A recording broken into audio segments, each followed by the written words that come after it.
నమస్కారం ప్రజలారా.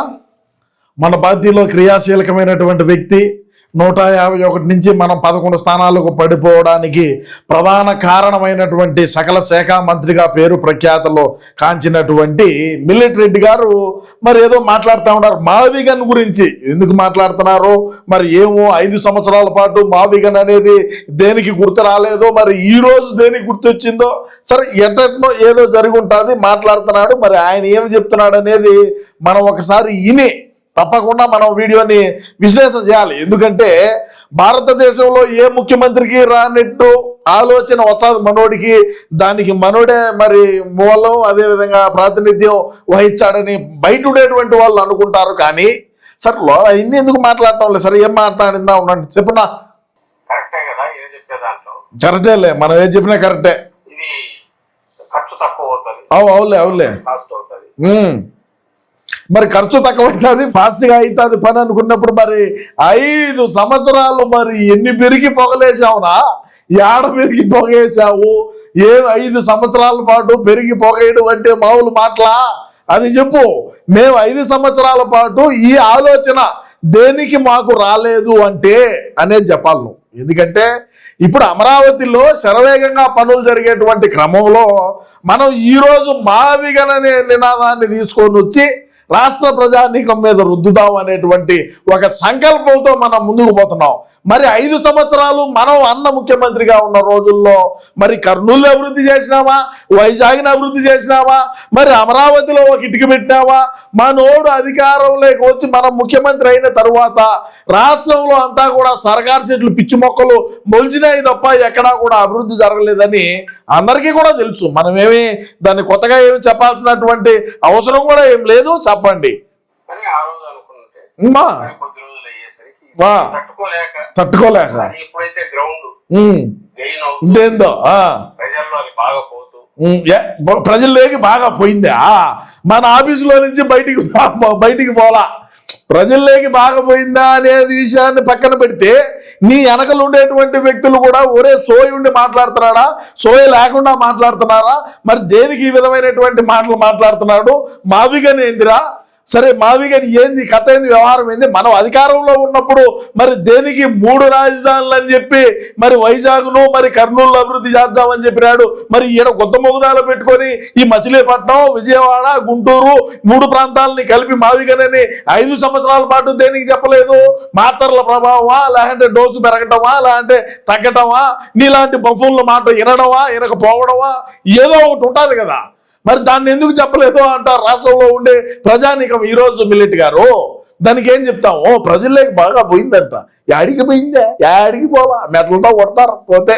చెప్పు. ఎందుకు లక్షల కోట్లు వృధా చేస్తావు చంద్రబాబు గారు? 10-20 వేల కోట్లతోనే మంచి రాజధాని తయారవుతుంది. నేను అవన్నీ ఇప్పుడు రాజధాని తయారవుతుంది అంతా బాగుండదన్నా, ఎవరు కాదని లేదన్నా. మరి మన అన్న దేనికి చెప్పలేకపోయినాడన్నా, దేనికి చేసి చూపించలేకపోయినాడు? అధికారంలో ఉన్నప్పుడేమో ఒక మాట, అధికారం పోయినాక ఒక మాట, అధికారం లేక రావడానికి ఇంకొక మాటలు మాట్లాడతారని రాష్ట్రంలో ఉండేటువంటి ప్రజానీకానికి స్పష్టంగా అర్థమైంది. వాళ్ళు కనుక్కున్నారు మనం ఎలాంటి బఫూన్ పాటలు మాట్లాడతాం, అధికారంలోకి వచ్చినాక ఏ విధమైనటువంటి వ్యాఖ్యలు చేస్తాం. మరి ఆనాడు మరి సాక్షాత్తు అసెంబ్లీలోనే మాకు అమరావతి ఎటువంటి ఇబ్బంది లేదు, నేను ఇక్కడే స్థలం కొనుక్కున్నా, నేను ఈడే కొంప కట్టుకుంటున్నా, సరే ఉండేది ఇద్దరం అయినప్పటికీ పెద్ద ఇల్లే కట్టుకుంటున్నాను అని రకరకాలుగా ఆ రోజు అన్న చెప్పినటువంటి వ్యాఖ్యలే. మా తర్వాత ముఖ్యమంత్రి అయిన తర్వాత 3 రాజధానులు పోయినాడు. అమరావతి ఏంది 3 రాజధానులు బాగుండే ఇంకా బాగుంటుంది, ఎవరు కూడా మన మొహాన్ని ఊయకుంటా ఉండాలంటే ఊరికి అమరావతి ఓకే అంటే అట్లా 3 రాజధానులు అంటే కదా అందరూ మన మొహాన్ని ఊసేది అని చెప్పి 3 రాజధానులు అన్నాడు. సరే 151 ఉన్నప్పుడు 3 అన్నాడు.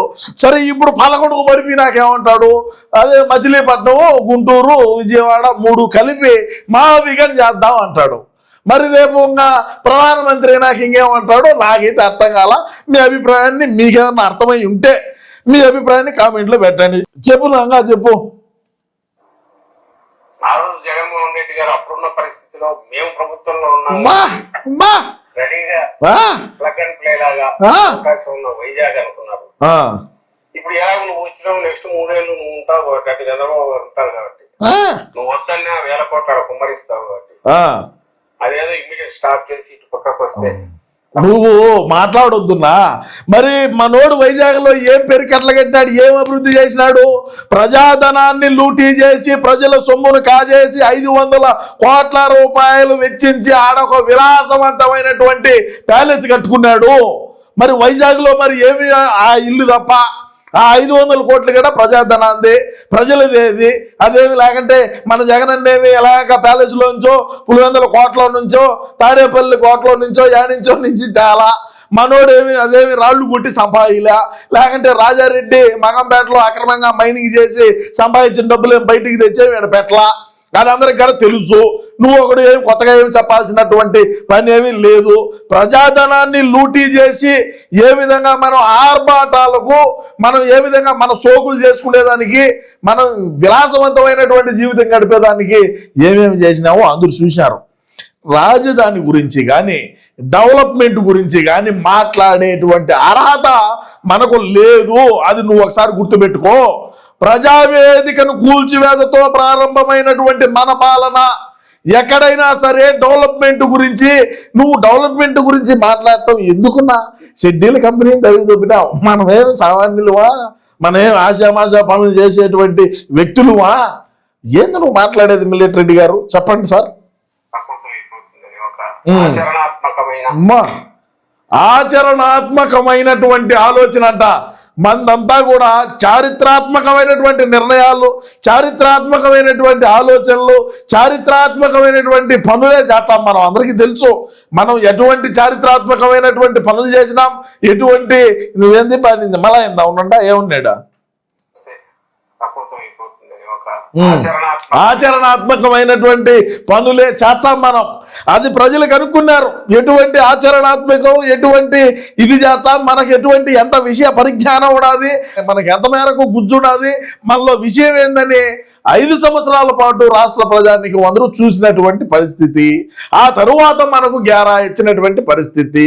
మరి నీలాంటి బఫూన్ గాళ్ళందరూ మాట్లాడటం, మరి మాట్లాడిన దానికి మా బతుకు ఏమంటే మేము అన్నను ప్రధానమంత్రిని చేసుకోవాలనేటువంటి సంకల్పంతో ముందుకు పోతున్నాం. కాబట్టి ఆ రోజుల్లో మేము చెన్నూరు బిర్యానీ తిని మాట్లాడినాం. ఈరోజు చెన్నూరు బిర్యానీకి లెక్కలేదు కాబట్టి కడపలో కోటిరెడ్డి సర్కిల్ కాడ కుష్కా తిని మాట్లాడుతున్నాం అని చెప్పుకోవాలి. అదే పరిస్థితి. చెప్పు, ఏం చేద్దాం? చెప్పు నా చెప్పు, నువ్వు చెప్పు అమ్మా, చెప్పు చెప్పు. ఓయమ్మ ఒక పాలకుడు చేయాల్సిన పని గురించి గుర్తు చేశారు జగన్మోహన్ రెడ్డి గారు. కూడా అందరు చెప్పారు.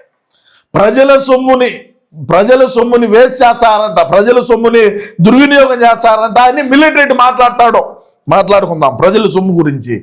ఒక్క పూట భోజనానికి 75,000 రూపాయలు ప్రజాధనాన్ని ఖర్చు పెట్టి పంది కొక్కులు మాదిరి తిరిగింది తాడేపల్లి ప్యాలెస్లో. ఎవరయ్యా? ఎవరినైనా పేదోడి గురించి, పేదోడి పట్ల మీరు ఆలోచన చేయటం అంటే మరి రాష్ట్రంలో ఉండేటువంటి ప్రజానికం దేంతో నవ్వుతారో తెలియదు.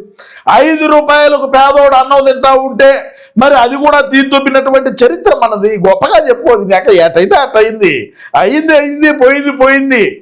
ఆయారామ్స్ ఉంటారు, గయారామ్స్ ఉంటారు మన పార్టీలో కూడా. నేనేం కాదన్నాంలే. కానీ మనం మాట్లాడినటువంటి మాటలు ఏవైతే ఉన్నాయో వాటిని ఒకసారి మనం ఈరోజు ఈ విధంగా మాట్లాడితే రాష్ట్రంలో ఉండేటువంటి ప్రజానీకం ఏం ఆలోచన చేస్తారో, మనం గతంలో ఎటువంటి వ్యాఖ్యలు చేస్తున్నాం, మన గతంలో ఏ విధమైనటువంటి పరిపాలన అందించున్నాం, ఏ విధంగా పేదోడిని ఇబ్బంది పెట్టున్నాం, ఏ విధంగా భవన కార్మికుల్ని ఇబ్బంది పెట్టున్నాం, ఏంది వ్యవహారం, రోడ్ల పరిస్థితి, అభివృద్ధి, రాజధాని పనులు, పెట్టుబడులు తీసుకురావడం, రాష్ట్రంలో మహిళలకు భద్రత, రైతాంగం, ఏమోయమ్మా ఒకటా రెండా మనం ఒక్కసారి ఇటువంటి పేదోడు గురించి, మరి ప్రజాధనాన్ని గురించి, ప్రజలు పడేటువంటి ఇబ్బందుల గురించి మాట్లాడుతూ ఉంటే మనం ఏ కాలంలో నుంచో మాట్లాడుతున్నావా, లేకంటే మనం ఈ కాలంలోనే ఉండి మాట్లాడుతున్నావా అని చెప్పి రాష్ట్రంలో ఉండేటువంటి ప్రజానికం ఆలోచన చేసే పరిస్థితికి వస్తారు. మిలిటరీ రెడ్డి గారు, మనమా ప్రజల గురించి మాట్లాడేది, మనమా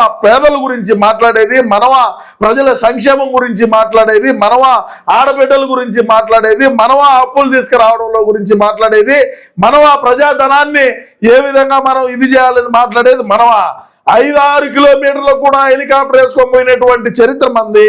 సొంత గ్రామానికి పోతా ఉన్నా, సొంత మన పులివెందుల నియోజకవర్గానికి పోతా ఉన్నా, ఆడుండేటువంటి చెట్లు కొట్టేసి పరదా పట్లు బారికేళ్లు పెట్టుకొని వందలాది మంది పోలీసుల వలయంలో పోయినటువంటి మనం ప్రజల గురించి, పేదల గురించి మనం మాట్లాడటం హాస్యాస్పదం అని నేను ఈ సందర్భంగా తెలియజేసుకుంటూ, రాష్ట్ర ప్రజలారా, ఏది ఏమైనప్పటికీ మిల్లెట్ రెడ్డి గారు చేసినటువంటి వ్యాఖ్యలపైన మీ అమూల్యమైన అభిప్రాయాన్ని తప్పకుండా కామెంట్ రూపంలో తెలియజేయండి. నమస్కారం.